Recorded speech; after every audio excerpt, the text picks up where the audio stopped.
KPCC സെക്രട്ടറിമാരുടെ പട്ടികയും jumbo എന്ന സൂചനകൾ. KPCC സെക്രട്ടറിമാരുടെ എണ്ണം 100 കഴിഞ്ഞേക്കും. കരട് പട്ടിക AICCക്ക് കൈമാറി. അതേസമയം തിരുവനന്തപുരത്ത് DCC അധ്യക്ഷ പദവിയിൽ തുടരാനാകില്ലെന്ന് എൻ ശക്തൻ. തന്നെ ഒഴിവാക്കിയില്ലെങ്കിൽ രാജിയെന്ന് അദ്ദേഹം നേതൃത്വത്തെ അറിയിച്ചു. KPCC ജനറൽ സെക്രട്ടറിമാരുടെയും വൈസ് പ്രസിഡന്റുമാരുടെയും പട്ടിക തന്നെ 76 കടന്നിരുന്നു. ഇനി സെക്രട്ടറിമാരുടെ ലിസ്റ്റ് 100 കവിയുമെന്നാണ് പുറത്തുവരുന്ന സൂചനകൾ. തർക്കം ഒഴിവാക്കാൻ ഏവരെയും ഉൾപ്പെടുത്തിയാണ് ലിസ്റ്റ്. കരട് പട്ടിക AICCക്ക് കൈമാറി. യുവ, ദളിത്, ഗ്രൂപ്പ് പ്രാതിനിധ്യം അടക്കം നോക്കി പരമാവധി സമവായമുണ്ടാക്കിയാണ് കരട് പട്ടിക കൈമാറിയെന്നാണ് നേതാക്കൾ പറയുന്നത്. 2 ദിവസത്തിനുള്ളിൽ പ്രഖ്യാപനമുണ്ടാകുമെന്നാണ് പുറത്തുവരുന്ന വിവരം. അതേസമയം തിരുവനന്തപുരത്ത് DCC അധ്യക്ഷ പദവിയിൽ തുടരാനാകില്ലെന്ന് എൻ ശക്തൻ നേതൃത്വത്തെ അറിയിച്ചു.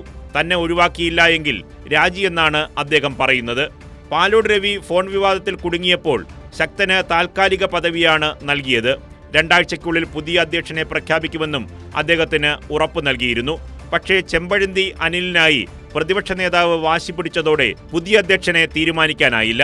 ഇതാണ് നിലവിൽ നേതൃത്വം നേരിടുന്ന വലിയ വെല്ലുവിളി.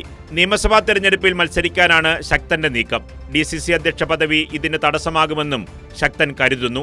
ഇതിനിടയിൽ പുനഃസംഘടനയിൽ ശക്തന് KPCC വൈസ് പ്രസിഡന്റ് പദവിയും നഷ്ടമായി. ഇക്കാര്യങ്ങളിലെല്ലാം അസ്വസ്ഥനാണ് മുതിർന്ന നേതാവ് കൂടിയായ എൻ ശക്തൻ.